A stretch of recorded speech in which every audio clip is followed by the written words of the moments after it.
தமிழகத்தில் இன்றைக்கு மத்தியில் ஆண்டு கொண்டிருக்கக்கூடிய பாசிச வெறி பிடித்த மத வெறி பிடித்த பாஜக அரசிற்கு பூஜா தூக்கி கொண்டும் அதை போலவே தமிழகத்தில் பல துறைகளிலே பல்லாயிரக்கணக்கான பல லட்சக்கணக்கான கோடி ரூபாய்களை டெண்டர் மூலம் ஊழல் முறைகேடு செய்து வருகின்ற இந்த அதிமுகவினுடைய ஆட்சியினை நிராகரிக்க வேண்டும் என்பதற்காக தமிழகம் முழுவதும் திராவிட முன்னேற்றக் கழகத்தினுடைய தலைவர், நாளைய தமிழகத்தினுடைய முதலமைச்சர், தமிழ்நாட்டில் மட்டுமல்ல உலகெங்கும் எங்கு தமிழர்கள் பாதிக்கப்பட்டாலும் சரி, இந்தியர்கள் பாதிக்கப்பட்டாலும் அவர்களுக்காக இரவென்றும் பகலென்றும் பாராமல் அயராமல் உழைத்து கொண்டிருக்கின்ற எங்களது கழகத் தலைவர் அவர்கள் டிசம்பர் 23ஆம் தேதியன்று தமிழகம் முழுவதும் சுமார் 16,500 கிராம மக்கள் சபை கூட்டங்களை நடத்த வேண்டும் என்று சொல்லி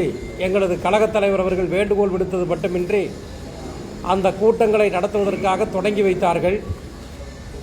அந்த கிராம மக்கள் சபை கூட்டங்கள் தமிழகம் முழுவதும் 23ஆம் தேதி தொடங்கி இன்றளவும் நடந்து வருகிறது. சுமார் தமிழகம் முழுவதும் இதுவரை 21,028 கிராம சபை கூட்டங்கள், ஏற்கனவே திட்டமிட்டதை காட்டிலும் அதிகமான கூட்டங்கள் பல இடங்களிலே, பல கிராம ஊராட்சிகளிலே, அதே போலவே இது போன்ற நகர்ப்பகுதிகளில் வார்டு மக்கள் சபை கூட்டம் என்ற அளவில் நடந்து கொண்டிருக்கிறது. அந்த 21,028 கூட்டங்களில் இன்றளவும் நடைபெற்ற அந்த கூட்டங்களில் பார்த்தீங்கன்னா 1,80,508 பொதுமக்கள் அதிமுக அரசை நிராகரிக்கிறோம் என்று கையொப்பமிட்டிருக்கின்றார்கள். இன்னும் கிராம சபை கூட்டங்கள், மக்கள் சபை கூட்டங்கள் இன்னும் தொடர்ந்து நடந்து கொண்டிருக்கிறது. ஆகவே ஒட்டுமொத்தமாக தமிழ்நாட்டு மக்கள் இன்றைக்கு இதுவரை நடைபெற்ற கூட்டங்களிலேயே 1,80,508 பேர் கையொப்பமிட்டு இந்த தமிழக அரசை ஊழல் ஒன்றையே லாபம் தரக்கூடிய பணிகள் மட்டுமே குறிக்கோளாக கொண்டு ஆட்சி நடத்தி கொண்டிருக்கக்கூடிய இந்த எடுபிடி எடப்பாடி பழனிசாமியுடைய அரசை அனைத்து தரப்பு மக்களும், நம்முடைய கோவை மாநகர கிழக்கு மாவட்டத்தில் பார்த்தீங்கன்னா இதுவரை 100 கூட்டங்கள் நடைபெற்றிருக்கின்றன. இந்த 100 கூட்டங்களில் 1,00,000க்கு மேற்பட்டவர்கள் அதிமுக அரசை நிராகரிக்கிறோம் என்று சொல்லி கையெழுத்து போட்டிருக்கின்றார்கள். ஆகவே இன்றைக்கு எங்களது கழகத் தலைவருடைய வேண்டுகோளுக்கு இணங்க தமிழகம் முழுவதும் நடைபெற்று கொண்டிருக்கக்கூடிய இந்த மக்கள் கிராம சபை கூட்டங்கள் மூலமாக பொதுமக்கள் ஆர்வத்தோடு அந்த கூட்டங்களிலே பங்கேற்கிறார்கள். கடந்த 10 ஆண்டு காலமாக இந்த ஆட்சியில் பல துறைகளில் நடைபெற்றிருக்கக்கூடிய ஊழல் முறைகேடுகளை பொதுமக்கள் சுட்டிக்காட்டுகிறார்கள். அதே போலவே சாலை வசதி, குடிநீர் வசதி, கழிப்பிட வசதி, நூலக வசதி என்று எந்த ஒரு வசதிகளையும் தமிழ்நாட்டு மக்களுக்கு அடிப்படை வசதிகளை செய்யாத இந்த அதிமுக அரசை நிராகரிக்க வேண்டும் என்று சொல்லி குறிப்பாக பெண்களும் இளைஞர்களும் மாணவர்களும் இந்த ஆட்சிக்கு எதிராக குரல் கொடுத்து வருகின்றார்கள். ஆர்வத்தோடு கிராம மக்கள் சபை கூட்டங்களிலும் வார்டு மக்கள் சபை கூட்டங்களிலும் அவர்கள் பங்கேற்று நாங்கள் பேசுகிறோம் என்று சொல்லி ஒலிபெருக்கி வாங்கி இந்த அரசை அவர்கள் குற்றச்சாட்டு சொல்லி பேசுவதை பார்த்தால் மிகப்பெரிய அளவில் இன்றைக்கு தமிழ்நாடு முழுவதும் ஒரு எழுச்சி ஏற்பட்டிருக்கிறது. அந்த எழுச்சியின் மூலமாக ஒட்டுமொத்தமாக தமிழ்நாட்டில் இருக்கக்கூடிய 234 தொகுதிகளிலும் திராவிட முன்னேற்றக் கழகம் எங்களது கழகத் தலைவருடைய தலைமையில் நிச்சயமாக மாபெரும், எங்களது கழகத் தலைவருடைய தலைமையில் இருக்கக்கூடிய இந்த கூட்டணி மாபெரும் வெற்றி பெறும் என்கின்ற அளவுக்கு பொதுமக்கள் மிகப்பெரிய ஆதரவினை திராவிட முன்னேற்றக் கழகத்திற்கும் எங்களது தலைவருக்கும் வழங்கி வருகிறார்கள். இதை கண்கூடாக கிராம மக்கள் சபை கூட்டங்களிலே நாங்கள் பார்த்தோம் என்பதை இந்த நேரத்தில் தெரிவித்துக் கொள்கின்றேன். இன்னொரு மிக முக்கியமான பிரச்சனை என்னவென்று கேட்டால், கோவை மாநகராட்சி பகுதியில் எங்களது கோவை மாநகர் கிழக்கு மாவட்டத்திற்குட்பட்ட சிங்காநல்லூர் சட்டப்பேரவை தொகுதி உழவர் சந்தைக்கு அருகில், சிங்காநல்லூர் உழவர் சந்தைக்கு அருகில் சுமார் 17.5 ஏக்கர் நிலப்பரப்பில் 30 ஆண்டுகளுக்கு முன்பு 960 அடுக்குமாடி குடியிருப்புகள் தமிழ்நாடு வீட்டு வசதி வாரியத்தால் கட்டப்பட்டன. அப்படி கட்டப்பட்ட வீடுகள் பார்த்தீங்கன்னா 30 ஆண்டுகளுக்கு முன்பு கட்டப்பட்ட வீடுகளை பொதுமக்கள் விலை கொடுத்து வாங்கியிருக்கின்றார்கள். அதாவது வறுமை கோட்டிற்கு கீழே வாழக்கூடியவர்கள், சாதாரண ஏழை மக்கள், அந்த வீடுகளை வாங்கியிருக்கிறார். 30 வருஷத்துக்கு முன்னாடி அரசாங்கத்திடம் வாங்க பெற்ற அந்த வீடுகள் இன்றைக்கு சுமார் 300 வீடுகள் இடிந்து விழக்கூடிய தருவாயில் இருக்குது. அதே நேரத்தில் அரசாங்கம் கட்டி கொடுத்த வீடுகள் தரமில்லாத வீடுகள் என்பது அந்த 300 வீடுகள் இடிந்த நிலையில் இருக்கிற அந்த வீடுகளை பார்த்தாலே தெரிய வருகிறது.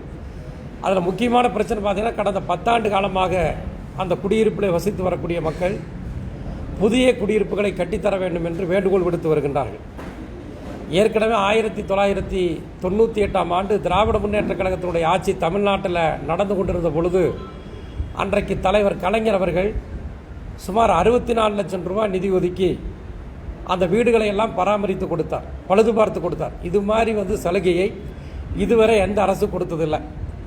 அதே மாதிரி சேல் டீடு கடந்த 2006லேருந்து 2011ஆம் ஆண்டு வரை திமுக ஆட்சி இருந்தப்போ தான் இறுதியாக 2011ஆம் ஆண்டு திராவிட முன்னேற்ற கழகத்தினுடைய ஆட்சி காலத்தில் பணம் கட்டியவர்களுக்கு சேல் டீடு கொடுப்பதற்கு இங்கே மட்டும் இல்லைங்க, தமிழ்நாடு முழுவதுமே நடவடிக்கை எடுத்த ஒரே தலைவர் எங்கள் தலைவர்.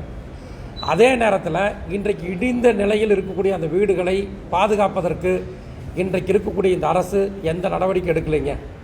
2016ஆம் ஆண்டு சட்டப்பேரவை உறுப்பினராக அந்த தொகுதியிலே தேர்வு செய்யப்பட்ட நான் தொடர்ந்து 2016, 2017, 2018, 2019, 2020 இந்த 5 ஆண்டுகளிலும் சட்டப்பேரவை கூட்டத்தொடரில் ஆளுநர் உரை மீது நடைபெற்ற விவாதத்தில் கலந்து கொண்டு நான் பேசியிருக்கிறேன். நிதிநிலை அறிக்கையின் மீது நடைபெற்ற விவாதத்தில் கலந்து கொண்டு நான் பேசியிருக்கிறேன். அதே மாதிரி கவன ஈர்ப்பு தீர்மானமாக நான் கடிதங்களை கொடுத்து அரசனுடைய கவனத்தை ஈர்த்திருக்கின்றேன். வினாக்கள் நேரத்தில் பேசுவதற்காக நான் கடிதங்கள் கொடுத்திருக்கின்றேன். அது மட்டும் இல்லாமல் கடந்த 2019ஆம் ஆண்டு 13/12/2019ஆம் ஆண்டு அதே இடத்துல தமிழ்நாடு வீட்டு வசதி வாரிய குடியிருப்பு சிங்காநல்லூர் உழவர் சந்தைக்கு அருகில் அதே இடத்துல மாபெரும் கண்டன ஆர்ப்பாட்டத்தை இந்த அரசினுடைய கவனத்தை ஈர்ப்பதற்காக நடத்தியிருக்கின்றோம். நடத்தியதோடு மட்டுமல்ல, அன்னைக்கு பார்த்தீங்கன்னா மேட்டுப்பாளையத்தில் ஒரு சுற்றுச்சுவர் இடிந்து விழுந்து 19 பேர் உயிரிழந்தார்கள். அதே மாதிரி மவுலிவாக்கத்தில் சென்னையில் மிகப்பெரிய விபத்து ஏற்பட்டிருக்கிறது. இது போன்ற விபத்துக்கள் ஏற்படக்கூடாது, அதை அரசு உடனடியாக வருமுன் காப்போம் என்ற அடிப்படையில் அந்த பாதிக்கப்பட்ட மக்களை பாதுகாப்பதற்கு நடவடிக்கை எடுக்கணும்னு சொல்லி அன்றைக்கு பல முறை வேண்டுகோள் விடுத்து போராட்டம் நடத்தினோம். அப்படி போராட்டம் நடத்தி ஒரு 3 நாள் கழித்து பார்த்தீங்கன்னா 2019ஆம் ஆண்டு டிசம்பர் 15ஆம் தேதி அதே இடத்துக்கு துணை முதலமைச்சர் OPS அவர்கள் வந்தார். வந்து அப்படியே பார்த்தீங்கன்னா அந்த நகர்பகுதியை ஒரு 2-3 தெருக்கள் அப்படி சுற்றி பார்த்தார். அப்படியே ஒரு நகர்வலம் வந்த மாதிரி ஒரு ஷோ பண்ணிட்டு நின்று இந்த மாதிரி வீடுகள் விலைக்கு வாங்கினவங்க அவங்க ஒப்புதல் கடிதம் கொடுத்தா வாரியத்தால் வீடுகள் கட்டித்தரப்படும்னு சொல்லிட்டு போயிட்டார். உடனே அதிமுகவை சார்ந்தவர்கள் ஆகா ஓகோன்னு சொல்லிட்டு உடனே கட் அவுட்டெல்லாம் வச்சாங்க. OPS உத்தரவிட்டார், உடனே வீட்டு வேலையெல்லாம் நடந்துடும். 2019ஆம் ஆண்டு டிசம்பர் 15ஆம் தேதி அன்று தமிழ்நாடு துணை முதலமைச்சர் O பன்னீர்செல்வம் அந்த இடத்துக்கு பேட்டி கொடுத்துட்டு போனார். இன்னைக்கு வரைக்கும் பார்த்தீங்கன்னா எந்த நடவடிக்கையும் எடுக்கவில்லை. இன்று காலையில் கூட இந்த செய்தியாளர்கள் சந்திப்புக்கு முன்பு கூட இங்கே வருவதற்கு 1 மணி நேரத்திற்கு முன்பு கூட ஹவுசிங் போர்டுடைய நிர்வாக செயற்பொறியாளரை நான் தொலைபேசியில் தொடர்பு கொண்டு நான் கேட்டேன். இந்த ஏழை எளிய மக்களுக்கு அந்த வீடுகள் பழுதடைந்திருக்கிறது, அந்த வீடுகள் கட்டி கொடுப்பதற்கு திட்டம் வகுக்கப்பட்டிருப்பதாக சொல்லியிருக்கின்றீர்கள். ஏதாவது அரசாணை வெளியிடப்பட்டிருக்கிறதா, தனி அலுவலர் ஏதாவது நியமனம் செய்திருக்கின்றீர்களா என்றெல்லாம் கேட்டேன். ஆனால் அரசாணையும் வெளியிடப்படவில்லை, தனி அலுவலரும் அவர்கள் நியமனம் செய்யப்படவில்லை. இருக்கக்கூடிய ஒரு கடிதம் கொடுத்துருக்கார், இந்த மாதிரி பண்ணிங்கன்னா வீடு கட்டுறதுக்கு நாங்கள் நடவடிக்கை எடுக்கிறேன்னு சொல்லி. ஆனால் இந்த அரசாங்கம் பாதிக்கப்பட்டிருக்கக்கூடிய மக்களுக்கு ஆக்கப்பூர்வமான எந்த நடவடிக்கைகளையும் இந்த அரசாங்கம் எடுக்கவில்லை. இதுவரை ஒரு பொய்யான ஒரு தோற்றத்தை, ஒரு பொய்யான ஒரு கட்டுக்கதையை, ஏதோ அந்த மக்களுக்கு ஆதரவாக வீடுகள் கட்டித்தருவதைப் போல ஒரு பொய்யான தோற்றத்தை இந்த அரசு ஏற்படுத்தி கொண்டிருக்கு. ஏதாவது ஜியோ போட்டிருந்தா, ஆளுங்கட்சியை சார்ந்தவர்கள் ஜியோ ரிலீஸ் பண்ணியிருந்தா கொடுங்க, எங்ககிட்ட காமிங்க. அது மட்டுமல்ல, எங்களுடைய கோரிக்கை எல்லாம் அங்கே இருக்கக்கூடிய பொதுமக்களுடைய கோரிக்கை என்னென்னா, பாதிக்கப்பட்ட மக்களுக்கு அதே இடத்துல வீடுகள் கட்டித்தர வேண்டும். அது மட்டுமல்ல, வீடு கட்டித்தர வரைக்கும் தற்காலிக வீடுகளை அந்த மக்களுக்கு அதே இடத்துல அமைத்து கொடுக்க வேண்டும் என்பதுதான் எங்களது வேண்டுகோள். அப்படி அமைத்து கொடுத்துட்டு அந்த இடத்துல வீடு கட்டி கொடுப்பதற்குண்டான நடவடிக்கை எடுக்கணும். இவங்க என்ன பண்ணுறாங்கன்னா, 17.5 ஏக்கர் அந்த நிலப்பரப்பில் 3 ஏக்கரில் மட்டும் இந்த பாதிக்கப்பட்ட மக்களுக்கு ஒரு 11 மாடி அடுக்குமாடி குடியிருப்பு கட்டுறதாக ஒரு திட்டம் தீட்டப்பட்டிருப்பதாக செய்தியில் சொல்லப்படுகிறது. அது உண்மையாக பொய்யாங்கிறது தெரியல. அதற்கு கூட துணை முதலமைச்சர் ஓபிஎஸ்க்கு வேண்டிய ஒரு ஒப்பந்ததாரருக்கு, கட்டிடங்கள் கட்டக்கூடிய அந்த ஒப்பந்ததாரர்களுக்கு மறைமுகமாக அது பல்வேறு முறைகேடுகள் செய்யத்தக்க வகையில் அதற்கு உண்டான திட்டங்கள் தீட்டப்பட்டிருப்பதாக செய்திகள் சொல்லப்படுகின்றன. ஆகவே எங்களை பொறுத்த மட்டில் கோவை மாநகர கிழக்கு மாவட்ட திராவிட முன்னேற்ற கழகத்தின் சார்பிலே திட்டவட்டமாக தெரிவித்துக் கொள்கின்றேன். எங்களது கழகத் தலைவருடைய கவனத்திற்கும் இது குறித்து எடுத்து சொல்லியிருக்கின்றோம். அதே நேரத்தில் திட்டவட்டமாக தமிழ்நாடு வீட்டு வசதி வாரியம் மக்களை அணுக வேண்டும்.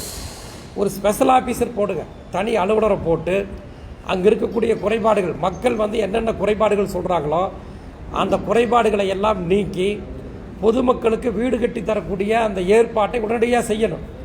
அதே நேரத்தில் அதை விட்டுட்டு பார்த்தீங்கன்னா கடந்த மாதம் பூரா, இப்போ 2 நாளாக தான் மழை இல்லை, கடந்த 1 மாத காலமாக தொடர் மழை பெய்து வந்தது. அந்த மழையில் ஏதாவது வீடுகள் இடிந்து விழுந்து உயிர் பாதிப்பு ஏற்பட்டால் யார் பொறுப்பேற்பது? ஆகவே மக்களுடைய உயிர் மீது அக்கறை இல்லாத, கவனக்குறைவாக இருக்கக்கூடிய ஒரு அரசாக இந்த அடிமை அதிமுக அரசு இன்றைக்கு செயல்பட்டு கொண்டிருக்கிறது. ஆகவே இப்படிப்பட்ட மக்கள் மீது அக்கறை இல்லாமல் கவனக்குறைவாக லாபம் தரக்கூடிய, இதே கோவையில் பார்த்தீங்கன்னா லாபம் தரக்கூடிய பணிகள், ஸ்மார்ட் சிட்டியில் மக்களுக்கு பயனற்ற பணிகளில் ஆயிரக்கணக்கான கோடி ரூபாய் நிதி ஒதுக்கி அதில் பல ஆயிரக்கணக்கான கோடி ரூபாய் கொள்ளையடிக்கப்படுகிறது. அதுக்கு கவனம் செலுத்துகிறாங்க. நல்லா இருக்கிற ரேஸ்கோஸ் பாதையை உடைச்சிட்டு 40 கோடி ரூபாய் போட்டு முறைகேடு செய்வதற்கு அதில் கவனம் செலுத்துகிறாங்க. நொய்யலாரை சீரமைக்கிறோம் என்று சொல்லிவிட்டு 230 கோடி ரூபாய் நிதி ஒதுக்கி 6 மாதம் ஆச்சு, என்ன வேலை நடந்ததுன்னே தெரியல. இது போன்ற பணிகளில், லாபம் தரக்கூடிய பணிகளிலே கவனம் செலுத்துகின்ற இந்த எஸ்பி வேலுமணி அவர்கள், அவரை போன்ற அமைச்சர்கள் சாதாரண ஏழை எளிய மக்கள் அரசாங்கத்துக்கிட்ட விலை கொடுத்து வாங்கின வீடு இடியக்கூடிய தருவாயில் இருக்குது, அதை கைவிரித்து விட்டு அந்த மக்களை நீங்கள் காலி பண்ணுங்க, நாங்கள் வீடு கட்டி தர்றேன்னு சொல்லி ஒரு ஏமாற்ற நாடகத்தை நடத்தி கொண்டிருக்கின்றார்கள். ஆகவே உரிய முறையில் நடவடிக்கை எடுத்து அதே இடத்துல தற்காலிக வீடு அமைத்து தர வேண்டும், புதிய அடுக்குமாடி குடியிருப்புகள் கட்டித்தர வேண்டும் என்று சொல்லி வலியுறுத்தி மாபெரும் கண்டன ஆர்ப்பாட்டம் நாளை 20/1/2021 நாளன்று புதன்கிழமை மாலை சரியாக 4 மணி அளவில் நடைபெறவிருக்கிறது. அந்த மாபெரும் கண்டன ஆர்ப்பாட்டத்திற்கு கோவை மாநகரத்தில் இருக்கக்கூடிய அனைத்து பொதுமக்களும், திராவிட முன்னேற்ற கழகத்தினுடைய அனைத்து நிர்வாகிகளும், தொண்டர்களும், அதை போலவே சமூக ஆர்வலர்கள், தொழிலாளர்கள், வணிகர்கள் அத்தனை பேரும் பாதிக்கப்பட்ட மக்களுக்கு கரம் கோர்க்கின்ற வகையில், அவர்களுக்கு உதவி செய்கின்ற வகையில் தூங்கி வழிந்து கொண்டிருக்கின்ற லாபம் ஒன்றையே, ஊழல் முறைகேடு ஒன்றையே உயிர் மூச்சாக கருதி ஊழல் சாதனைகளில் கின்னஸ் சாதனை படைத்துக் கொண்டிருக்கக்கூடிய இந்த தமிழக அரசை கண்டித்து நடைபெறுகின்ற மாபெரும் கண்டன ஆர்ப்பாட்டத்திற்கு அத்தனை பேரும் பேராதரவு தர வேண்டும் என்று அன்போடு கேட்டுக்கொள்கின்றேன்.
இன்னைக்கு